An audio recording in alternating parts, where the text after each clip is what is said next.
Douglas Allen Bickford is the 31st of July 2022 at about 8:50 a.m. here Pacific Standard Time.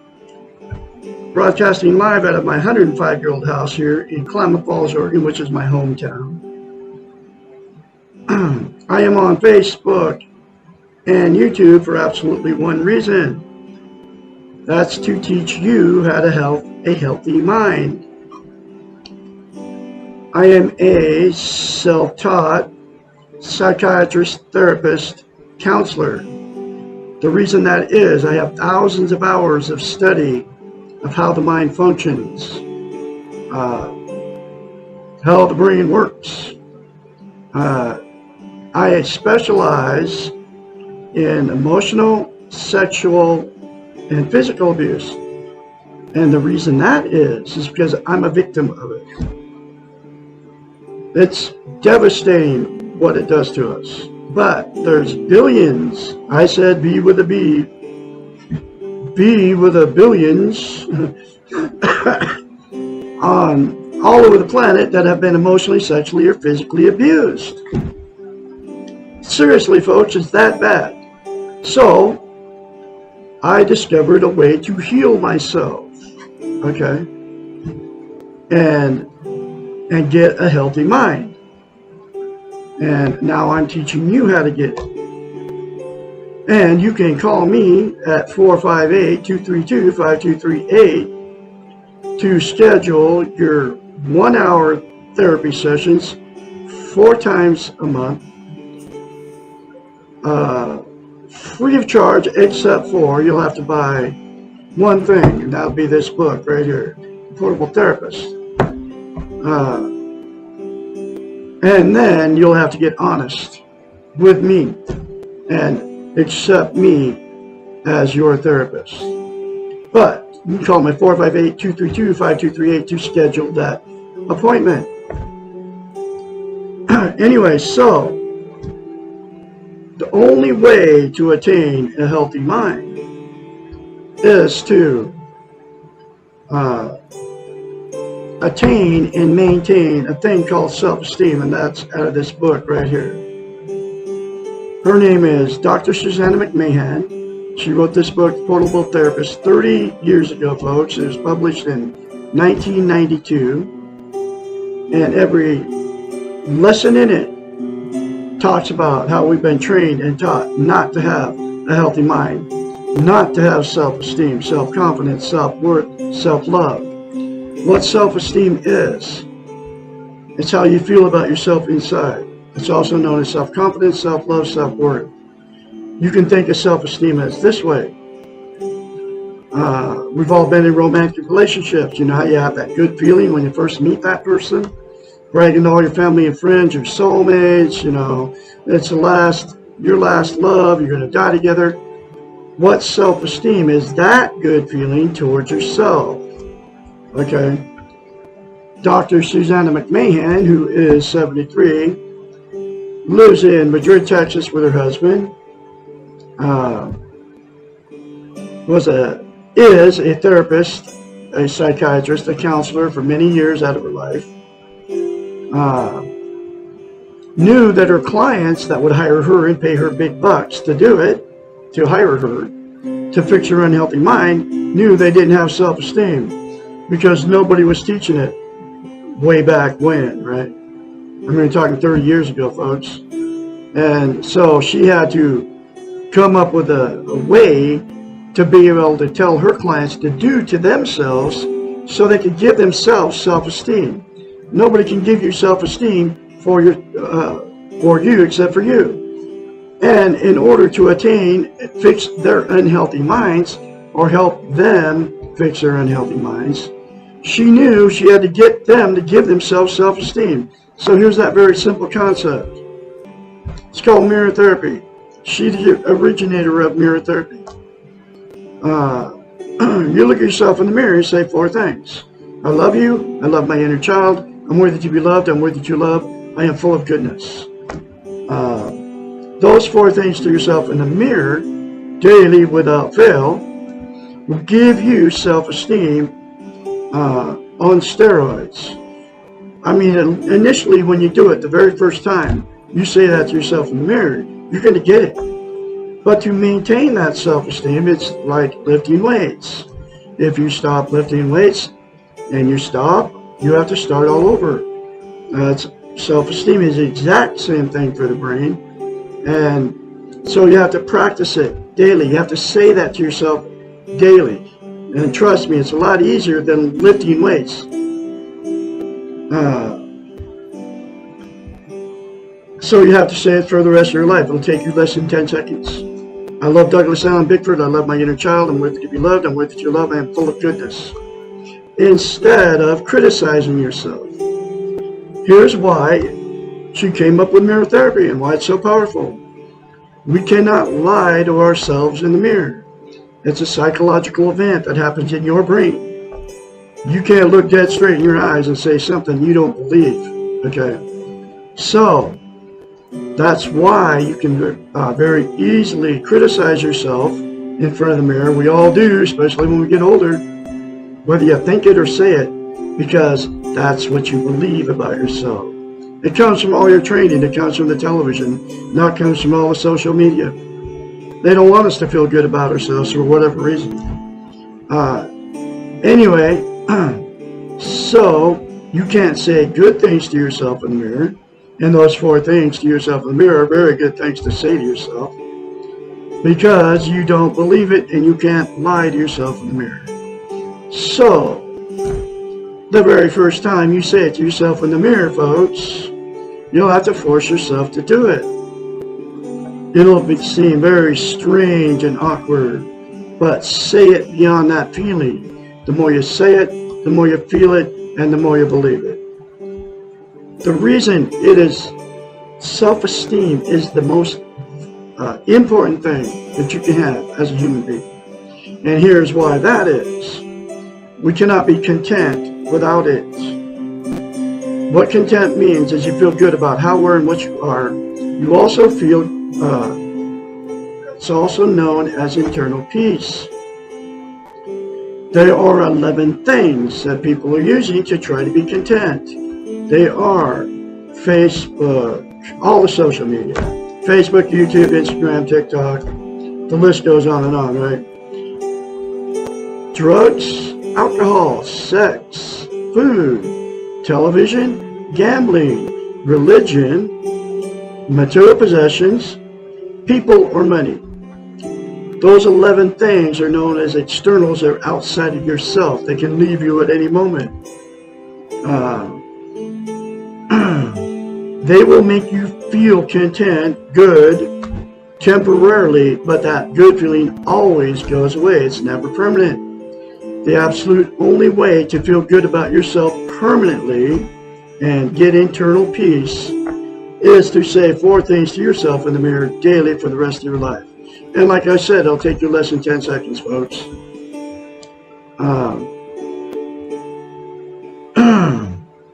Just think about the alcohol buzz and the pot high, right?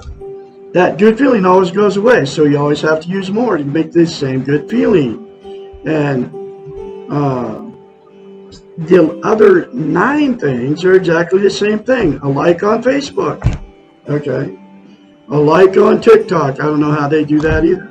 But that it's always good feeling first, but then it always goes away. So, and then the other 8 things, like I said, are the exact same thing.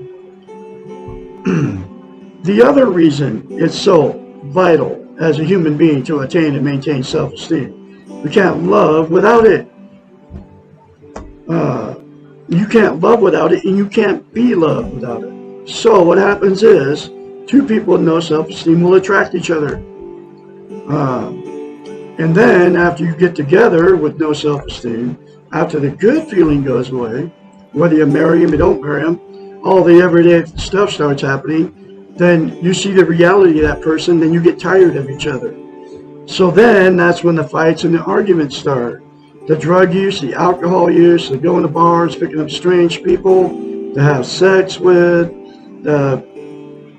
flirting right in front of your significant other, and then, you know, wife swapping, husband swapping, and all that junk that goes on. getting in the car, going down the road. I can't stand that person. And the toxic relationship becomes a new level of toxicity, right? So because it became toxic, then the two people just divorce or separate, right? And then looking for that good feeling again, that love, right? They'll go jump in another relationship without self-esteem, and the exact same thing will happen without it, okay? That's why I've been married 4 times. That's why I've had many failed relationships. It's why you've been married more than once. It's why you've had many failed relationships. And this is the first time you've ever heard any of this, because nobody's teaching it, except for Douglas Allen Bickford here in Klamath Falls, Oregon. The next thing will happen that with two people that got together with no self-esteem, they'll just stay in that toxic relationship forever because they are codependent on each other for whatever reason. They can't be alone. They don't want to be failures. They don't want to be an embarrassment to all their family, friends, and church members. They're afraid to leave. They have nowhere to go. So they'll stay in it forever. And so at that point, what happens is it becomes a dysfunctional family. All the emotional, sexual, and physical abuse that those two did to each other and their children gets swept under the rug by all the children down the line, right? All the grandkids and everything. Oh, that's just grandma and grandpa, that's just mom and dad, just the way they are. And nobody ever talks about it. And then dysfunctional families produce more dysfunctional families down the line, and the cycle continues. The very last thing that will happen, two that got together with no self-esteem, right, is they've been in so many failed relationships and so many failed marriages, they'll just, boom, I'm done. They'll exit out of the romantic scene, and they'll just be alone for the rest of their lives because they don't want to fight and argue with people. But they'll be just as miserable alone as they were in that relationship with that other person, right? Because you can't be content without self-esteem. You can't have internal peace. So, my style of teaching, you can fix all of that, okay? I mean, seriously, the toxic relationship can be fixed. The person all alone, out there miserable, can be fixed by saying 4 things to yourself in the mirror daily without fail for the rest of your life. All participating people that are in all this mess, right? Get this book, go through it a lesson at a time, together, if you're alone, by yourself. Do the many more simple concepts in this book, and it'll fix you, and you won't have an unhealthy mind anymore, and you will have internal peace. Guaranteed, it works. It worked on me.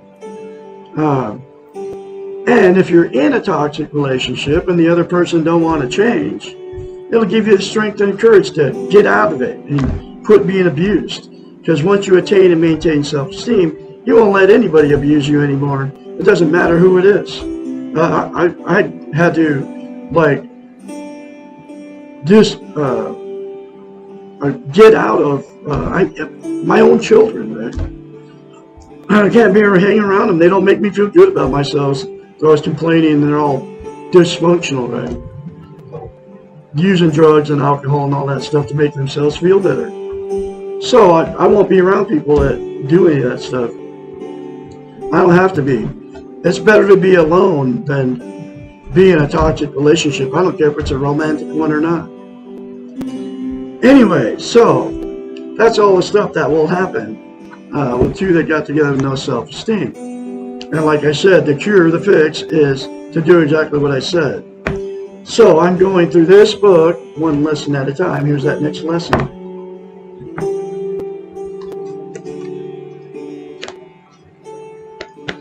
Why do I hate? Lesson 72. Hatred can be conceived of as unresolved anger, unfulfilled needs, and unacknowledged pain which have been externalized onto another person or situation or internalized into ourselves. We tend to hate people who harm us or withhold what we want or need. We hate people who victimize us. When we are victims, we hate ourselves for being weak and powerless. We hate the concept of unfairness because it makes us feel hopeless and out of control. We hate the fact that we cannot be perfect, and we hate our vulnerability in the world. We begin by hating others, and we end by hating ourselves. The problem with hating is that it is pervasive and creates a vicious and self-destructive cycle. It is the opposite of acceptance. No matter how deserved the hatred may be toward someone else, our hatred is part of ourselves and eventually turns against us and destroys our own spirit and self-esteem. It is very difficult to love ourselves unconditionally when there is hatred inside of ourselves. Hatred is like the rotten apple in the barrel. Unless the rot is removed, it spreads to all the good apples. The best way to deal with hatred is to resolve the anger, fulfill the needs, and acknowledge the pain. Accept that you hate and work on letting go of this hatred. Do not waste your time and energy in justifying why you hate or in denying that you do hate. And do not look for support of your hatred, because you will probably find it. Hating something or someone will never change the thing or the other, but will change you in a destructive way. Stop focusing on the thing that you hate and refocus on yourself. Look for the other feelings that comprise the hatred. Become aware of the sadness and the anger and the fear that are involved in your hating. Acknowledge these feelings, but do not try to control them. Remember, you cannot control your feelings, but you can control how you express them or act on them. If you feel sadness in your hatred, cry, grieve. Grieve what you are missing and let the pain pass. It will once you've dealt with it. Do the same with anger. Yell, jump up and down, beat up your pillow, write angry letters that you will never mail. Share your anger with some neutral and supportive person who encourages you to feel without acting rashly upon your feelings. Anger, like all your other feelings, will pass if you acknowledge it and let it go. It will become impossible to hate if you no longer feel anger or sadness or fear or neediness. What is left to hate when you have taken care of your feelings and needs? If you hate someone because of the way that person is in the world, then you're involved in judging behaviors. You are saying that you are right and the other is wrong. You are good and he or she is bad. You know and the other does not. The Western model, here's where that training comes from, is based on boundaries, perceived values, and criticisms. It holds the assumption that we can achieve perfection and that we are in competition with others. The Eastern model, the being model, makes no assumptions. It is a model of acceptance. We are what we are and everyone else is what they are. We are only responsible for ourselves and when we hate, we are responsible for our hatred. We cannot control anything except ourselves, but we can choose to stop hating. Others will not change whether we hate them or not. There will always be pain and injustice and unfairness in the world. Our hating will only add more negativity to the world, which is already overloaded with destruction. Our acceptance and lack of hating may not change all the negativity, but it will change our own. We may not be able to clean up the cesspool, but we do not have to add to it. We can let go of hating. It does no good, period. There's another very powerful lesson for you folks. I can be your therapist, your psychiatrist, your friend, your counselor. Call me at 458-232-5238 to schedule your first session, 1 hour a week, 4 times a month. I can help you because I have been through exactly what you've been through. I know how the brain functions. I have thousands and thousands of hours of study, how it works. I specialize in sexual, emotional, and physical abuse. And because I am a victim, I've learned how to heal myself. I can teach you how to heal yourself also. Have a great day out there on this Sunday.